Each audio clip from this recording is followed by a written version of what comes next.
C'est le studio de Yamaha, studio de design de Yamaha qui expose ici, avec la volonté de partager sa philosophie du design.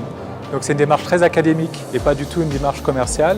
Et au monde, il n'y a que la Biennale qui offre la possibilité de réfléchir sur le design. Ce qu'on cherche à créer, c'est un échange entre les visiteurs et les designers. Et donc les labos, c'est basé sur l'expérimentation. Et donc tous les designers qui ont créé les prototypes exposés seront présents à un moment ou à un autre sur la Biennale pour discuter avec les visiteurs. Il y a 2 studios de design, il y a 2 entreprises séparées, Yamaha et Yamaha Motor, qui travaillent chacune de leur côté et donc chacune ont leur studio de design. Et ici, les 2 studios ont échangé leurs produits. Donc vous avez des designers de moto qui font des instruments de musique et des designers de piano qui ont fait une moto ou un vélo. Donc l'intérêt était, sans intervenir sur le travail de l'autre, d'avoir un œil naïf sur un produit qu'on ne travaille jamais et à la fin remettre tout en commun et voir s'il y a une identité de marque et une philosophie de design commune. Voir ce qui sépare mais aussi ce qui est similaire. Et donc c'est après aux visiteurs de juger s'il y a une certaine homogénéité dans ce qu'on présente.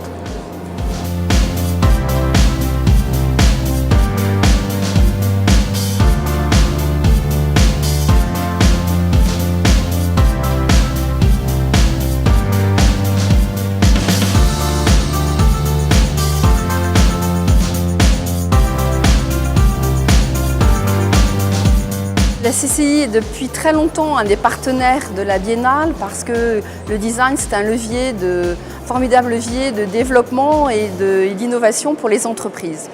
Et cette année, eh bien, moi j'accompagne une catégorie particulière d'entreprises qui sont les entreprises labellisées, entreprises du patrimoine vivant. Ce sont des entreprises qui détiennent un savoir-faire manufacturier traditionnel de l'industrie française. Ces entreprises, moi je les accompagne dans une sorte de grappe, dans un club, et elles ont souhaité sortir de leur savoir-faire traditionnel et mixer leur savoir-faire, les associer. Une enceinte focale redesignée par un textilien ou par la boule au but. Le design, ce n'est pas seulement un objet fini, une nouvelle création, c'est aussi interpeller le visiteur, découvrir de nouvelles possibilités de fabrication et de mettre justement le visiteur au cœur de ce processus de créativité qu'on a lancé entre entreprises EPV et donc l'interpeller avec des objets insolites. Les visiteurs, ils sont séduits par découvrir des savoir-faire, ils sont interpellés par ces objets surprenants et d'échanger avec les chefs d'entreprise qui sont présents vraiment sur le stand parce qu'ils sont beaucoup investis et qui, eux, attendent beaucoup de retours de visiteurs parce qu'ils ne les ont jamais dans leurs entreprises. Parfois, ils passent par des distributeurs et là, le contact direct, on l'usager au cœur de l'entreprise, c'est formidable.